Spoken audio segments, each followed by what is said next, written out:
Welcome everybody, especially to my students at the University of New Hampshire.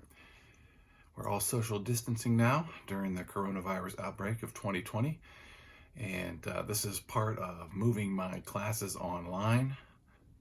I thought there are lots of teachers online these days. If you've been on YouTube, you've probably seen advertisements for writers, master classes with Neil Gaiman or James Patterson or Margaret Atwood or Malcolm Gladwell, and they're all great. Go take their courses someday. You can learn a lot. But I don't think they're going to really get into the secrets of writing the way that I'm planning on doing in these weekly fireside chats. I don't have a fire, but you know what I mean.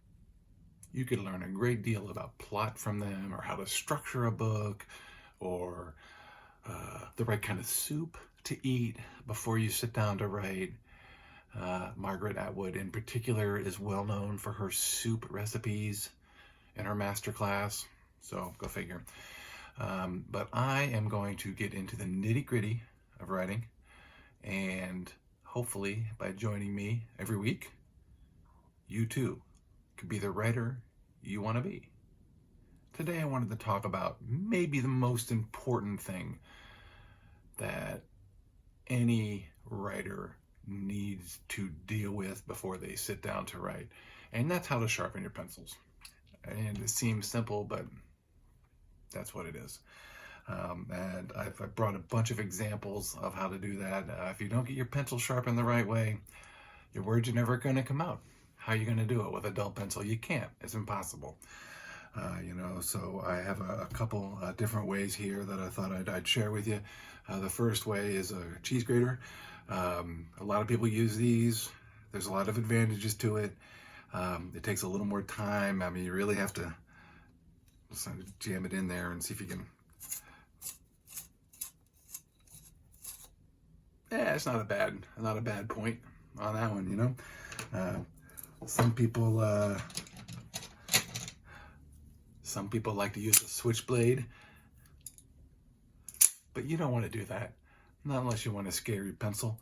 Who wants to write with a scared pencil? Some people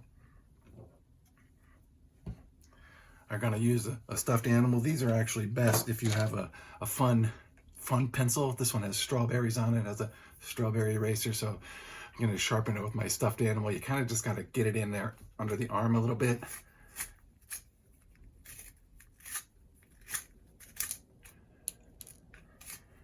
This one doesn't want to sharpen. Figured it worked great in dress rehearsal. Anyway, you get the idea. This guy, and for the right pencil, it'll work. Some people like to go really slow motion, and you get a little emery board or a nail file. If you got 3-4 hours, it's the perfect tool. A lot of people don't know this, but the Vikings used hammers to sharpen their pencils, and that you got to really get a sturdy pencil because the Vikings weren't wimps, They used big pencils and they used hammers to sharpen them.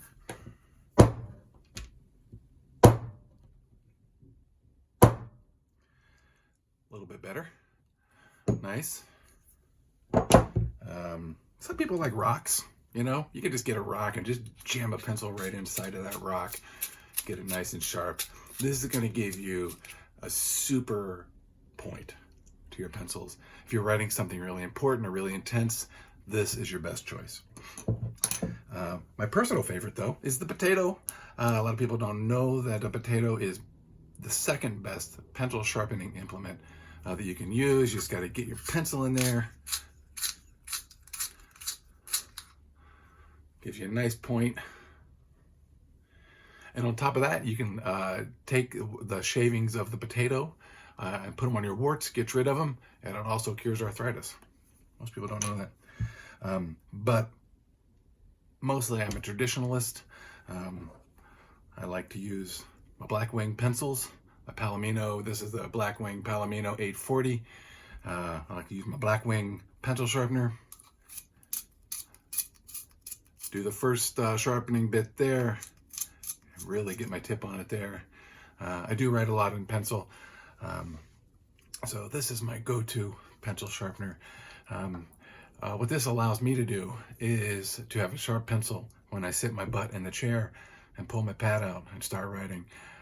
You can't do anything without that butt in the chair, pad in front of you, or keyboard in front of you, whatever works. But if you're using a pencil, this is a couple ways to think about sharpening them. In the coming weeks, I'm going to talk about the correct paper to use. I'm going to talk about the most effective voodoo rituals that you can employ to help your writing. I'm going to talk about which nuts and berries are best for a writer's brain, so you can stock up on those as you're foraging for your food here as we are social distancing in 2020. I'm going to talk about the pros and cons of procrastination, or concastination, the pros of procrastination and the cons of concrastination. Yeah, that'll be what I do that day. I'm going to talk about how to land that 10-figure book and movie deal. Most people don't know how to do that. I do. And I'm going to talk about which ink used by a major pen company is actually a toxic poison designed by the Space Force to kill aliens. But you'll have to join in with me on those days to find out about those topics. I hope you're safe and healthy. Talk to you soon.